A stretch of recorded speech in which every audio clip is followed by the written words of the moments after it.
Hi, everybody. Welcome. I'm really excited to be here today with Brenna Gebauer. Brenna is Brenna is a person I could say so very much about this woman.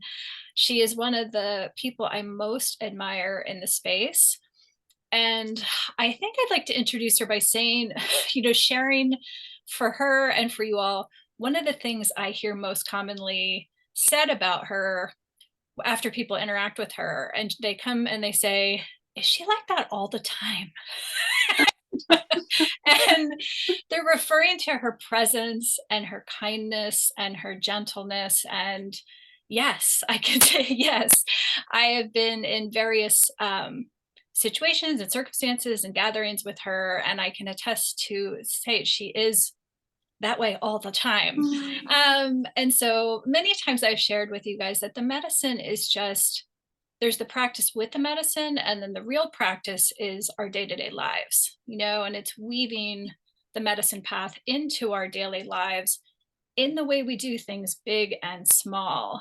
And Brenna is such a beautiful example of someone who really I have witnessed her filter all of life through her heart, and she kind of holds life, just day-to-day life, with the same presence that she holds her clients, which is really, I think, to my mind, one of the most authentic qualities, and why nature wants these medicines in the hands of our healers and our guides, to inspire people to not just explore medicine work, but to explore a medicine life, Yeah. and lifestyle. So thank you, Brenna, so much for being Yeah. with all of us and sharing.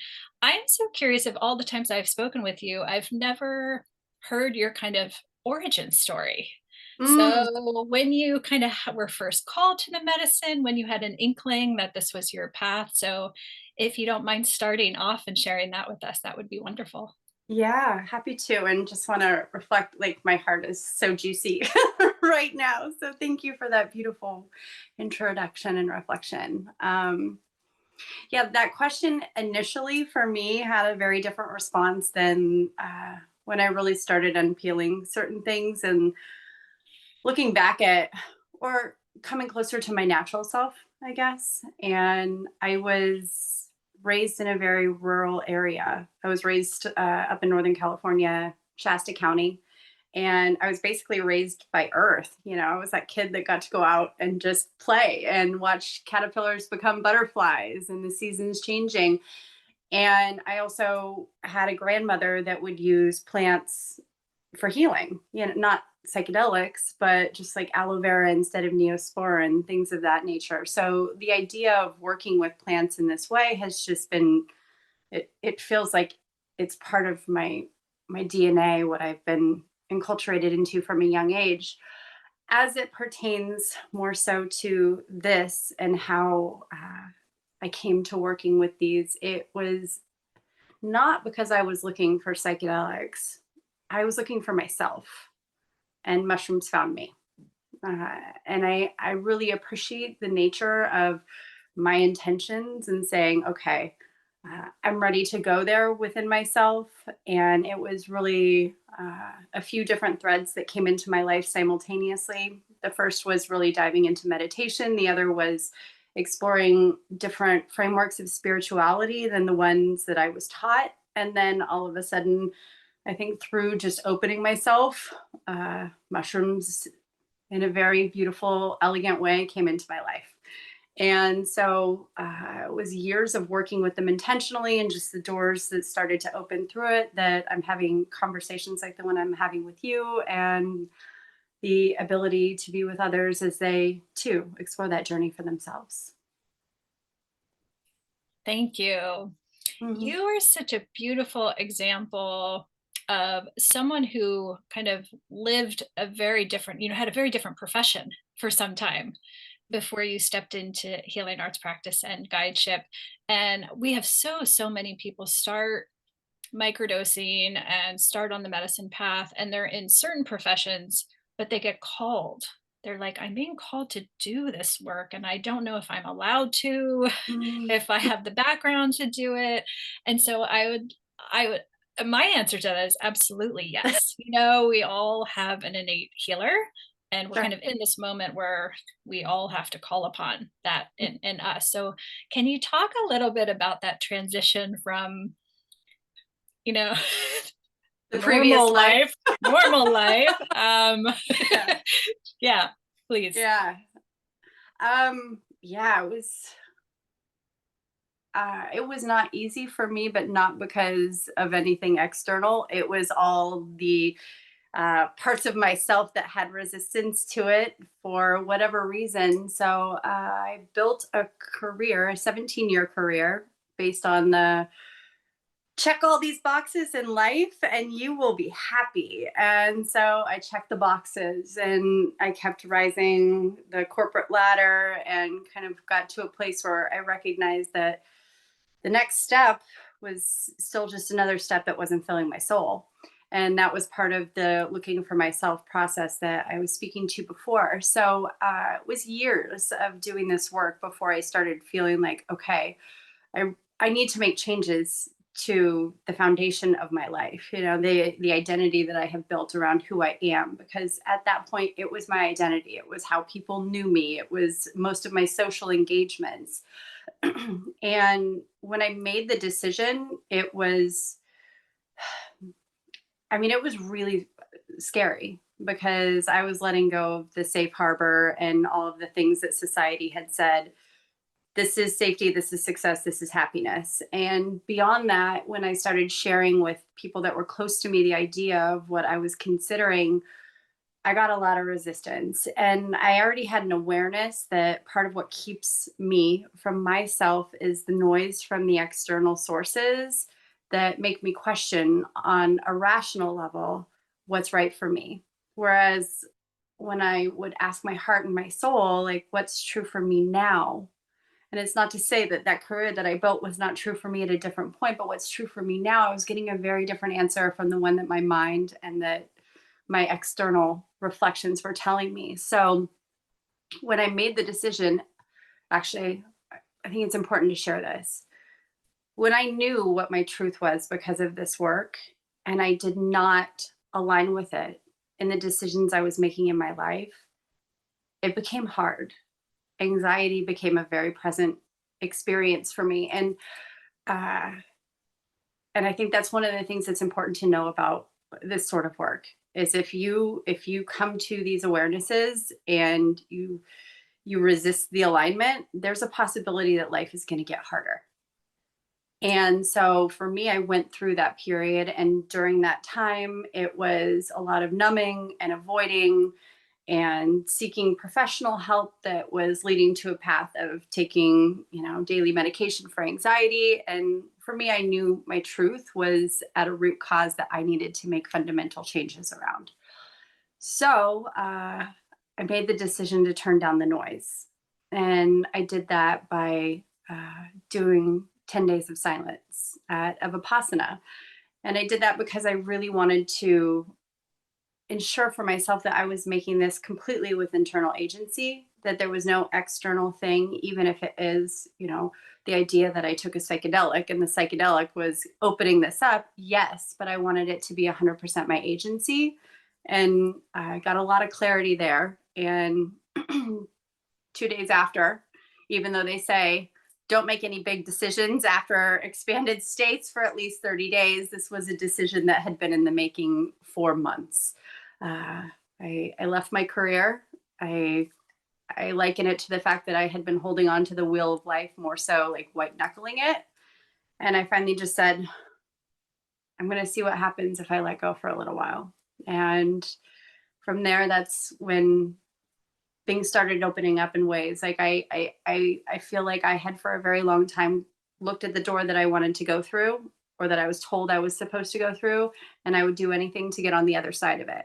So I had this very narrow view based on all of the conditioning. And then I put myself in like, I'm in the center of the room, what doors want to open?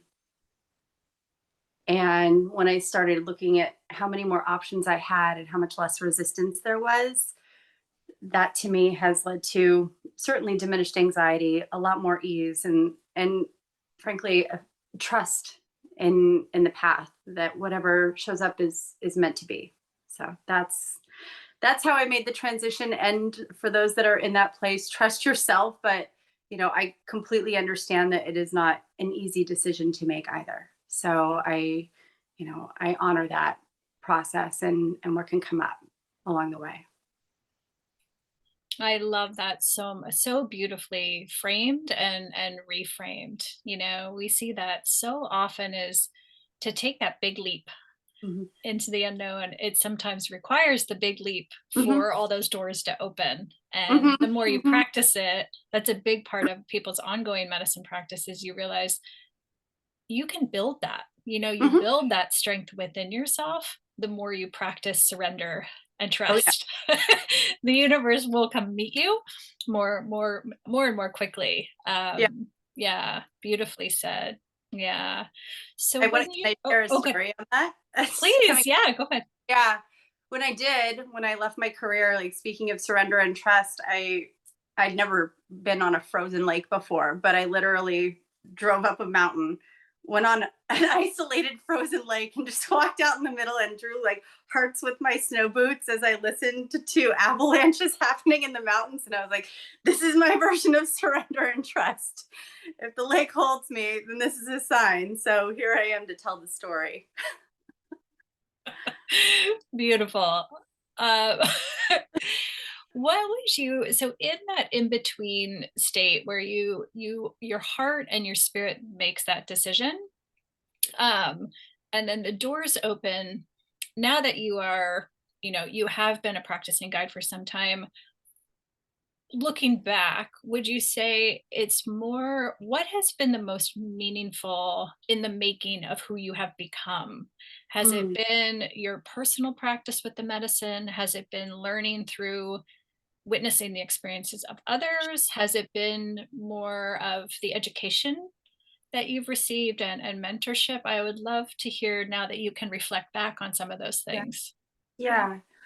Yeah. I feel like the foundation was my personal work with the medicine. I do want to offer that I had been sitting in communities, sitting with myself, working with facilitators for close to 5 years before I even made the decision. And it was through, journey work that I finally felt like I was at a place where I had seen and experienced enough on my own end to feel in alignment to support others in their journeys. And at that point, what I have found to be supportive for me is to put myself in as many rooms with people that I had respect for to learn from them. And sometimes that is through education. And sometimes that is through peer consultations and doing councils and sitting with other facilitators. And those are very rich experiences to learn from and glean from. For me, I have also found that the experiential piece of holding space with another is you cannot learn that in a theoretical framework. Uh, at least that's my perspective. I think I have heard people say you are limited to how far you can take another based on how far you've gone yourself. And I believe there is some truth to that. It doesn't mean you have to have had all of the exact same experiences that someone has in their own journey work. I think that's impossible because it's an independent journey for each soul. But really to know, like, when someone is that in that place, that you can hold it. And to know that place is to experience it personally.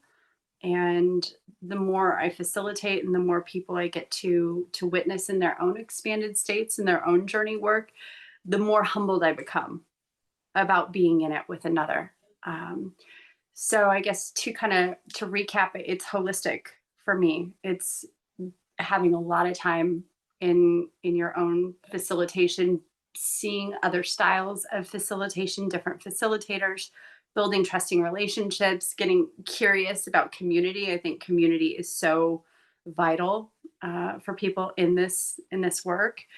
And then when the time is right and you are potentially, in a space of which facilitating for others is an invitation that feels aligned, then that is a very rich place of learning. So I don't think it's been one, and I will say it all started with me. And that's kind of an orientation I hold for this in general. Beautiful. There are so there's so many people being called right now to medicine practice. Part of it is certainly the media attention for sure, but also I think there's something, it's the earth itself Mhm. is calling a lot of people, and they can't quite put their finger on what it is, but that's what it is. Um what would you say with people that come to you who are called, but they're new, they're brand new in many ways? What are some of the biggest misconceptions that Mhm. you see versus what people think it's going to be versus what it actually is? that that would be helpful to them, that the media might not be Mhm. portraying accurately. Yeah. Yeah. Uh, I tell people this the evening before their journey, that the most common thing I hear, even after we've done work around managing expectations and being open to whatever shows up, is that was not what I expected. And we get to laugh about it because we've already talked about it beforehand. And I don't think you can know what to expect. I don't know what to expect. I know how the journeys can go, but like what's going to show up for each individual. So I think that's kind of the cosmic joke, right? In some ways, like we don't know necessarily where it's going to go, that's going to bring in the awareness that helps us have these transformations in our life. That being said, I do feel from the framework of what I am seeing now versus what I was seeing several years ago, there has been a major shift in the way that people are approaching this. And I think it's really important to make this a liberative process, an empowering process for people, versus I'm just going to take another thing that may take away the dis-ease or to solve the depression or the anxiety or the stress. And that to me is really foundational to be part of the preparation process, is to make it something that tools are built in. You touched on it before, like this is more so the tiny habits that are built into life that can be supportive of making these transitions possible. And to elaborate, um, I feel as though it can be more damaging for someone if all of a sudden, let's say they have anxiety as a driver, right? And anxiety is something that is very important in their decision making. If anxiety all of a sudden goes away, then all of a sudden there can be a completely different myriad of emotions that come forward. So the idea of I have a few people recently, like when they started this work, they would probably give away a limb to have a certain part of themselves, a certain emotion no longer present. And it's more so recalibrating the relationship to the emotion so that it's an invitation for wholeness of self. So, the media is streaming and saying this will make depression no longer an issue. Depression goes away. To have any part of you go away, per se, especially on an emotional framework, I think is something that I orient to, and making it feel like let's just see if we can make friends with these parts of ourselves that currently seem like adversaries. Beautifully, beautifully said. Absolutely. Can you share a little bit about your approach with people? If Yeah. they're new to you in your practice, it's so interesting when people get to that point where they're Mhm. ready to journey and kind of step into initiatory Mhm. doses with the medicine. Um, encourage and invite them to explore other guides, based on energy, Mhm. resonance, connection, the way they hold space, and don't base it on geography and who's Mhm. like closest to you. Really take the time because for you, for your first time, in many cases, it's going to be a once in a lifetime experience. It's up there. And so every guide I know is so different in the way Mm. they hold space and their approach. So some people love hosting in their own space. Others go to the client space. So yeah, if you could take us through kind of what your Sure. approach and kind of arc that you hold people through. Yeah. Well, there's always the initial get to know each other, energetic conversation, because I think it's really important to, for me, the energy that I want to bring into this, that I hold myself to, is co creation of this journey with another. And I want to build trust to invite that they are in a safe, non judgmental space of which my energy is going to be unconditional love for whatever shows up. And I find that having a preparation process that builds to the journey is supportive of that. So, generally, it's a 7 week arc.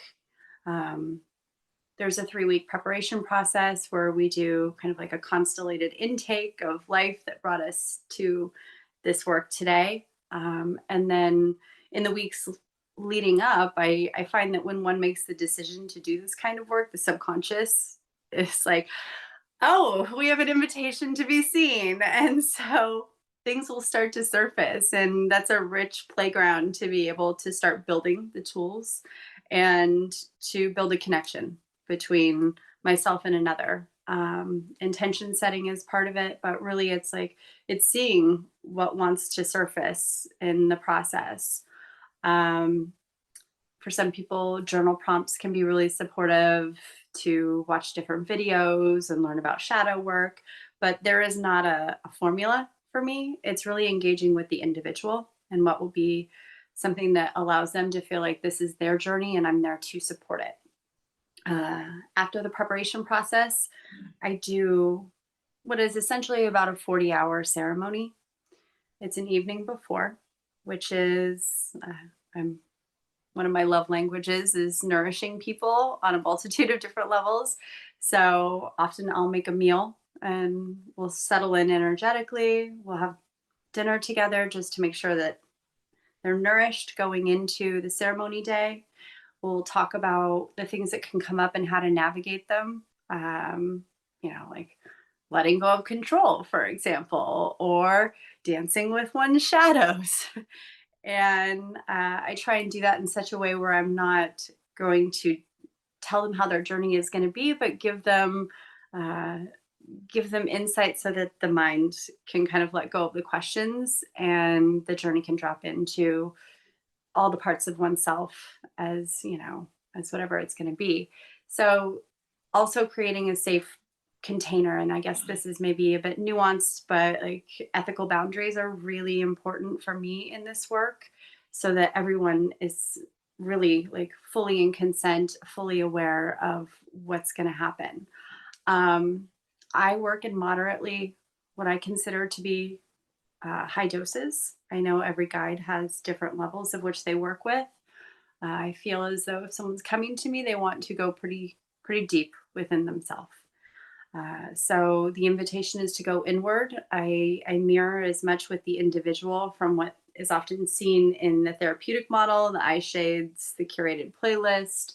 And these are all invitations, again, for there's no cookie cutter how this looks, but there's a reason that we're seeing that in the research.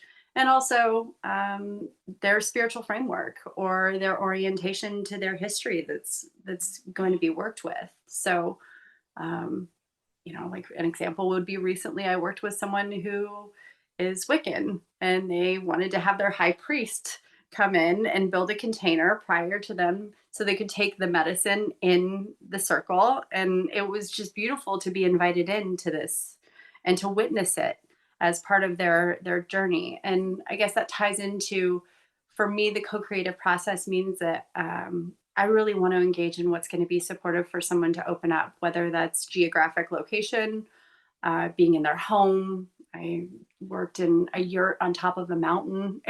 I've worked in the desert in RV. So like there is no it looks like this when it comes to me. It's like what is going to be supportive for the individual. And the ceremony is a full day, and then really just like renourishing, making sure that the individual has landed, and then we start the integration the next morning, which is, I think, really important, because if you're going back into your life after being in these, what some people consider to be peak experiences, I want to give you as many tools of what can show up on the other side of the journey, which there's always more. It's not just the time with the medicine, how to engage with other people in their life and talking about this. And then we have 3 integration sessions, and those don't have to be linear. It doesn't have to be weekly. Some people want to do it, 6 months later when more things are starting to show up, and see how it is. So I consider this to be soul work and really creating a bond with people, of which, we'll stay in communication for however long it feels right for them. Uh, so that's my arc, and there's always flexibility to that depending on the individual. But I have found that really allows for both of us to build something beautiful to be able to explore. Lovely. Yeah.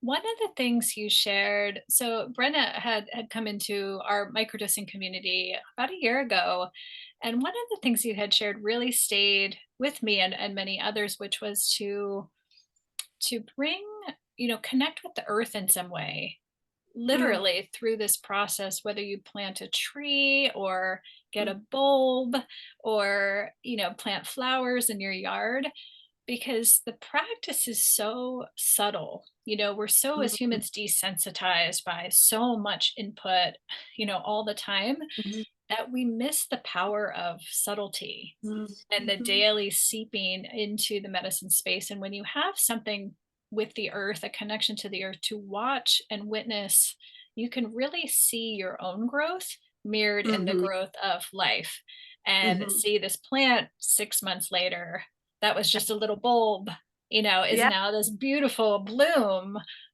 full of vitality and life. And it so mirrors the process and the medicine path for people. I thought Mm, that advice was so, so beautiful. Mushrooms in particular are such a relational medicine, that it really takes its relationship with ourself, it's our relationship with others, to see how far we have grown and mhm, expanded. And sometimes we mhm. can only see that when it's relative to something else. So Yeah. thank you for that Yeah. prompt. It's been a beautiful gift for myself. I I'm working with someone right now, and they're planting a forgiveness garden. And since it's spring, it feels like a really lovely time to be able to like plant these seeds of forgiveness of different things in their life. So, especially working with earth-based medicines, however that can show up, having an altar, like we're up. I have an altar on the dash of my car of feathers from different places, or tiny little pine cones that are a reminder that that tiny little pine cone turns into a beautiful redwood. So I do love that you and I both have that connection to the daily process and the slow progression versus the immediacy that's often called forth, um, in different parts of life. So thank you for that. Thank you.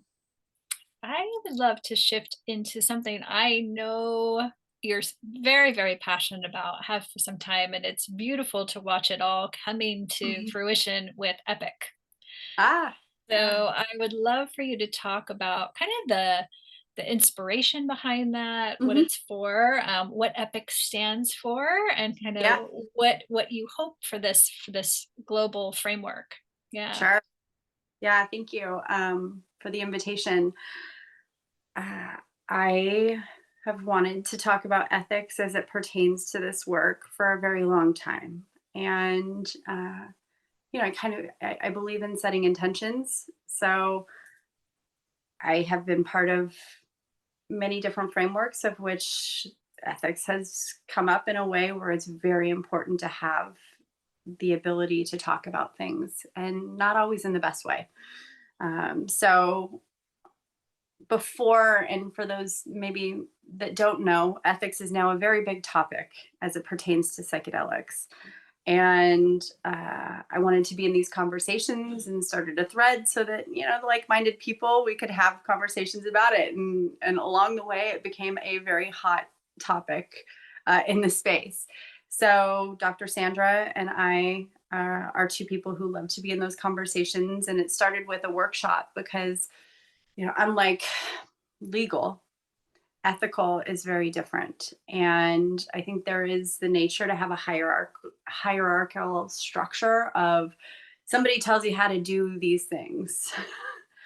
And as it pertains to ethics and also this work and how we're shifting so quickly to above ground and still having practitioners that are working underground, I don't believe that model is going to be supportive. And there's plenty of evidence around how many ethical guidelines are out there, and people that are working within them are really not. It's just kind of a very static body of work.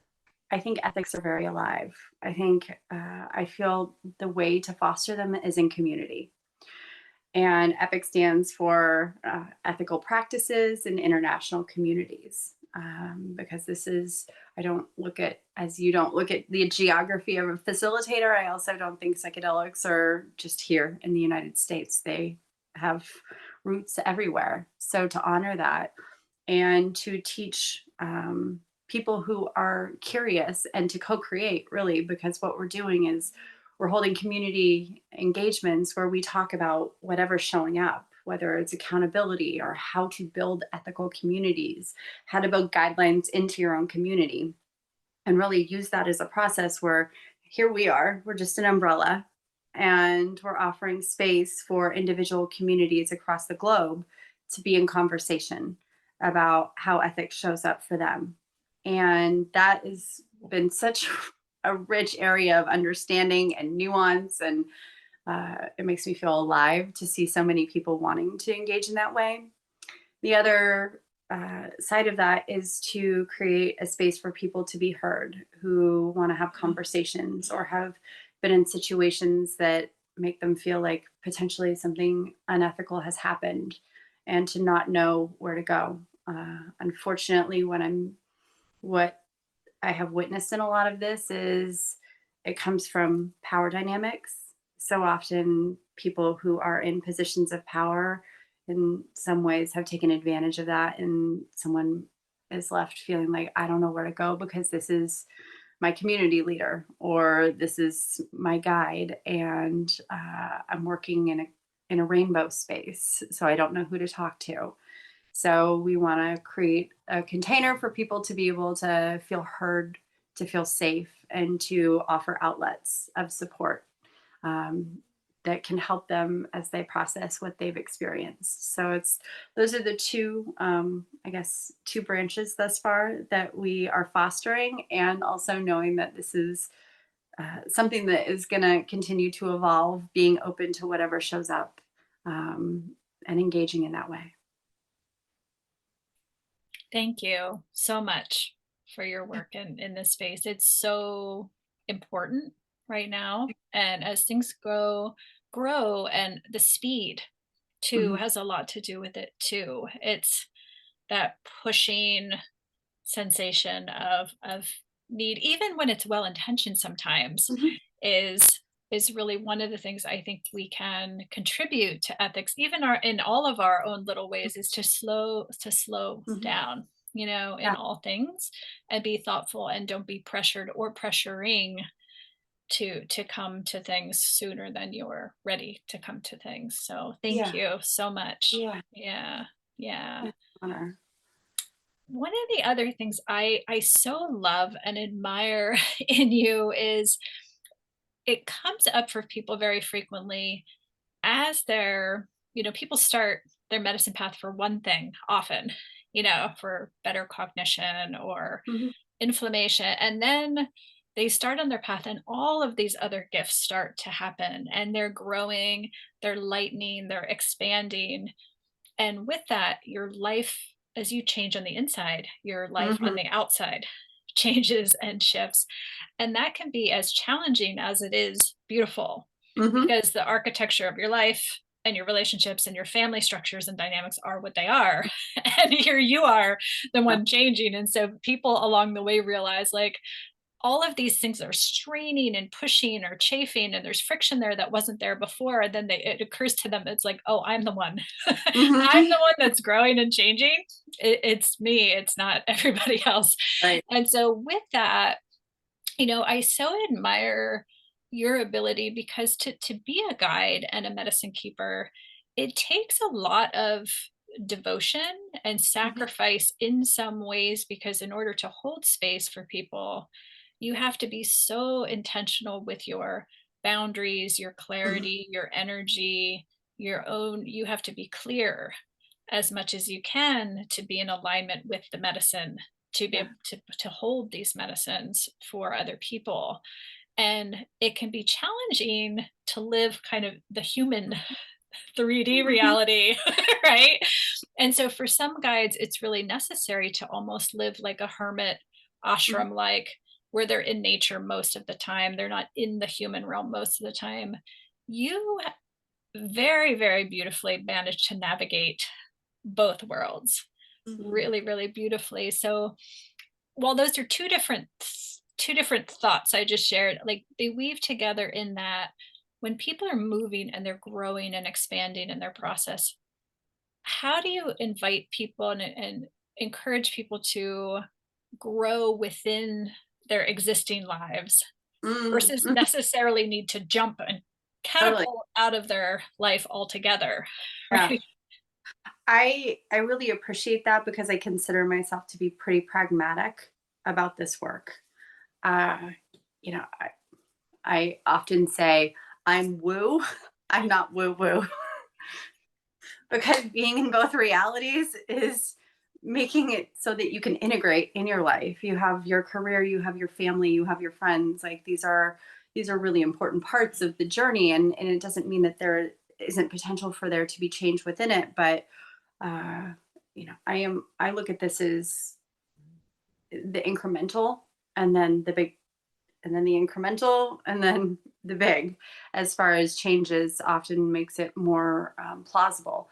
For me, I feel as though how I have managed it is through community.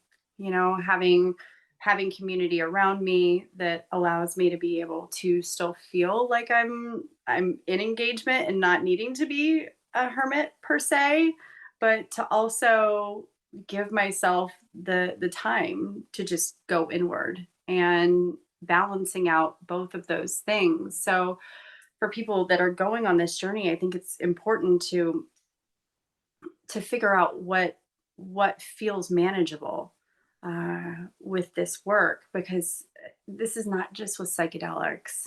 This is changing habits in general.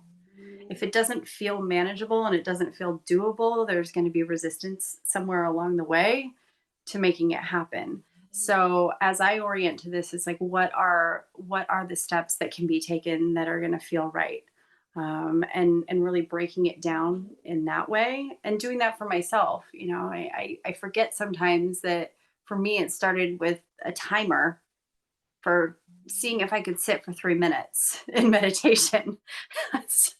And I had to go back to that reminder. I was like, 3 minutes seemed like a really long time. And from there it went to 10 days of silence. So it is understanding for each of us whatever that starting point is, and then building from there. And that's how I want to offer support for individuals as they move along this path, is like, can we break this down so it feels manageable, and then you can build upon all of that, because it is a building, as is this work. It's like one layer at a time, and seeing what's ready to surface. So that's I guess my way of holding both realities, is understanding that they are both very real, and wanting to give attention and nurture both of them simultaneously. Lovely. Yeah, I know you I share that analogy all the time, as we're both meditators, and Mhm. prior to embarking in medicine practice had established a meditation practice, and I use that analogy all the time with our microdosing community that, Mhm, if you've never meditated before, but you read about that it's good for you, and you've never sat on the cushion before and mhm, signed up for a 10-day silent retreat with no experience, like, that's gonna be a really, mhm, really challenging experience in all mhm, kinds of ways for you versus if you say a year from now, I mhm. want to go on a 10-day retreat and I'm going to start with 3 minutes. I'm Right, going to start with my little 3 minute timer today, right. which is aligning that similar to Mhm. microdosing and starting a Yeah. practice. You might even, your medicine path precedes even being in relationship with the medicine. Mhm. It can be regulating your nervous system, doing some shadow work, doing some therapy and parts work. So I share that because right now there's such an emphasis on, okay, I heard about this. Can I do a journey next weekend? Mhm. As if it's more of like an attraction or an experience of something to obtain. Um, versus laying the foundation. So I would love, love, love for you to share what you have seen for people, say when they do say, I'd love to plan to prepare myself to do a journey experience Mhm. 6 months from now or a year from now. What are those things that you have seen be Sure. most profoundly beneficial? And also maybe share some things that you've seen people either not do or do that kind of impacts their ultimate experience. Yeah.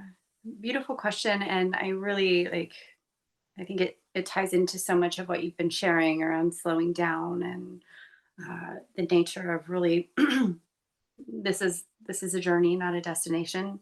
And macrodose journeys or ceremonies are just part of it. They are not it. You are it. So really looking at this from the framework that life is the medicine. These are tools. All of them are tools. It's not just the psychedelic, like the practices you have with yourself. I have found meditators um, are equipped in a lot of ways to be with these experiences. So I do invite meditation, knowing that it is not always the easiest for someone to sit in silence, but there's some beautiful guided meditations out there that are wonderful places to start. A few other tools and resources, and I think this is part of finding the facilitator or the guide that resonates with you is like these are the practices that I have found work for me. If I'm recommending something that's not within my scope, I think that's out of alignment. So for me, it's meditation. It's being in your body, and that can be through yoga. That can be through, walking, conscious consumption. If someone is moving in the direction, is like, what are you feeding yourself? And often we think of that as like the food that we're consuming or whatever that may be. But like, what are you reading? What are you listening to? What kind of conversations are you in? And just being very intentional about that. And then I think gratitude and journaling go a long way. For me, like a gratitude practice is a, a really wonderful way to just see what's good in your life, especially if you're in a place of saying, I want these things fixed. It's like also bringing in the light to balance out the shadow. So I think if someone is moving in that direction, my invitation would be like, look at your life as the medicine, and this is a journey. And then the ceremony itself is like a springboard to be able to deepen that. So that if someone is saying maybe in 6 months, then there are plenty of people to talk to that can give you insight into finding your own tools and resources that become your medicine, but knowing that's a personal journey as well. Beautiful. Yeah. I have seen that in our practice, in our microdosing practice, Mhm, gratitude practice and journaling too. mhm. Been very, very powerful. Even the people who think they're not journalers, it's Oh yeah. something opens in them and creative Mhm, expression of in all kinds mhm. is really, really beautiful to witness. Yeah. Are there things that you have noticed that people can remove from their life or practices that kind of impede their ultimate journey experience. Interestingly, like people ask all the time, like Mhm. who fails at microdosing? Like who fails, or what do people do to get in their way? And interestingly, one of the prominent themes I've seen with our microdosing practice is um, people who are exceptionally self-referential. Mm, mhm. Nothing happens. Nothing Yeah, happens. And it's in the nothing happening that is often the message from sure. nature to them is their life is not in reciprocity Mhm. enough. If they're Yeah, going around life looking for to extract things and spirit experience things. So by coming to an honest place with that and shifting things, that is often the medicine yeah. in the preparation for that Mhm, moment. So mhm. yeah, can you speak to having seen and witnessed many people at this point, some of the things that you can work on to shift to enable you to have a deeper experience later? Yeah. Yeah, this is such a delicate question because I think it's so personal and I don't want to pathologize anyone's experience. You know, there are these things that have created our reality. And so I feel as though no matter if there's a resistance and if there is expectation of something that is going to change you, I think those are two big things.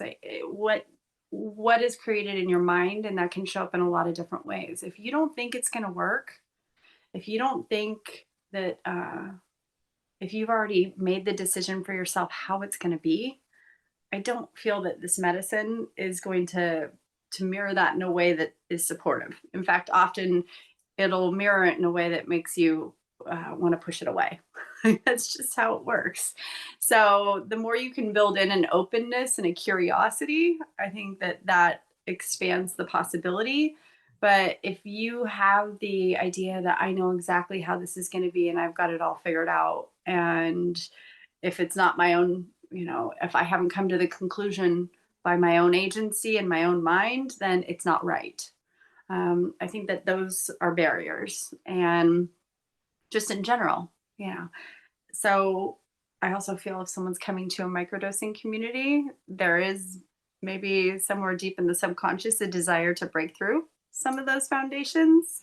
Uh, but again, I the way that this medicine works is very personal. Uh, so if you're open to it, I think you'll find that there is a gift deep within. It's just sometimes it might not be that fun to unwrap. But Right. Right. Oh, sweet. Shifting back to um the relational aspect of these medicines. Mhm, Do you work one-on-one? Do you work with mhm, couples? Do you work with groups? Can you talk a little bit about your experience with each of those, and from the context of someone who's looking to journey for the mhm. first time, especially, Sure. what are the advantages of, say, a group with a friend or Yeah. independently? Yeah. So for me, I work primarily one on one. And in particular with mushrooms, I don't feel couples work is supportive for people to do their own individual work. So I think when someone is coming to this for the first time, especially if they really want to be able to do a deep dive, I think one on one offers that. There are very different energies between group work and individual. And I think that, you know, as we see with ayahuasca, for example, that is done in group containers. And that is very powerful medicine. Whereas with mushrooms, I feel like if there are some deep personal things that are very vulnerable that you want to be able to explore, uh, often a one on one container can offer the safety to do that. Um, it's funny because it's not funny. It's, I was just speaking with a friend about potentially expanding into doing group work with them. and talking about using that as kind of a stepping stone for people who have done individual journeys that may be interested in starting to move in that direction. And one of the things that we were talking about is some of the things that have shown up for them at certain dosages. And, them working at the same dosage that I work in the container, and how much deeper it seems people go when it's one on one versus group. Uh, that's strictly anecdotal, uh, but I do feel that there can also be safety in being around people that you know if you're just going in for medicine work. But the goal of the container that I want to co create is between myself and another as they embark on their journey. So I also recommend people like trust their calling, for example. If they're feeling like the container of a group is speaking to them, then trust that and get curious. And if they're feeling like one on one is what's speaking to them, then trust that too. Thank you for that. Yeah, absolutely. Um, can you speak a bit to, for those people who are drawn to incorporate medicines into their lives and practices, share them with others in some respect, whether that's becoming a professional guide or that's just supporting family and friends or in a peer supportive role. Um, Speak to what it's like to hold space as a single guide. There are some guides who hold space in tandem, Mhm. right? As two guides. So can you speak a little bit to the energy dynamics of being solo Yeah, as a space holder versus sure. having disparate energies in the room? Yeah. For me, what I do my best to embody is being just a vessel and allowing myself to be a channel for the energy that needs to flow to be able to flow. Um, as we discussed prior, there are certain things that I want to infuse into the process, so that's already kind of baked in to where we're at when we get to the ceremony. For individuals who may want to go into holding space for friends, loved ones, family members, what I would invite is that there should be an inherent trust in the medicine that's built into it. I think that allows for you to be a calm presence no matter what shows up. There can be, and I'm a nurturer. I'm the type of person who wants in my day to day life want to make sure everyone's okay, want to make sure they feel comfortable. But when it comes to being in psychedelic spaces, sometimes the discomfort is what someone needs to be in. Sometimes they need to know that it's okay not to be okay. So instead of trying to like take someone and be like, let's get you out of where you're at. Sometimes that's necessary, but for the most part, if they want to go there, uh, that's where they need to be. So I think the trust in the medicine and the kind of moving away from trying to fix goes a long way. Uh, and I don't say there's a tremendous amount of honor and reverence to holding space for another person. So just being a loving presence, just being a calm, loving presence for someone really goes a long way to allowing them to feel safe to go within themselves. Thank you. I'd love to close with something you shared when you came to speak to our group last year. That too was very, very meaningful to a number of people who were about to embark on their journeys in the next day or so. Is that you said that the mushroom is always loving Mm, in her heart, and even if you have a difficult experience or a fearsome experience or challenging experience, the ultimate, it is always bending you toward your healing. mm, It's always lovingness is behind it. And people really remarked in the days and weeks to follow how much that meant to them, was kind of holding that always in the backdrop of everything that happened, is knowing it was always meant to their highest Mhm. potential and Mhm. coming from a loving place. Yeah. So thank you for sharing that. And Yeah. I'd just love to close with any your reflections on that or anything else you would love to Sure. share. Yeah. I One of the things that you know, having had the opportunity to witness myself and so many others on this journey, if there is one thing that I could say has been the thread that I feel that if more people embodied as individuals and as a collective would be ultimately transformative is a relationship to self love. And when you have the desire to start seeing love starting within, then your life can change in ways that are just it opens up everything energetically for you. And I have found that no matter what the struggle, loving oneself is often medicine that provides a tremendous amount of healing. So that would be, I think, what I would like to at least infuse Mm, as we bring this to a close. beautiful. Yeah. Thank you. Thank you. And that, as I said in the beginning, it's apparent in all that you do. Thank Hmm. you. Yeah. Yeah, appreciate you. So, how can people find you ongoing? I would love. Yeah. How can people find you in your guideship Mhm. um, to contact you, and also Epic if you have a website Sure. for that. Yeah, Yeah. My website is journeyintopsychedelics.com. So journeyintopsychedelics.com, and there's a contact form.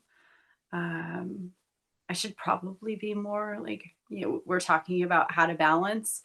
I don't really find social media as the way that I want to engage in this. So, I would hope maybe if someone asked, you would be willing to pass my information along too. absolutely. Yes. Uh, and then epicpsychedelic.com. And that has a contact form, and we'll be posting when we're doing community events and such. So that's just EPIC psychedelic.com.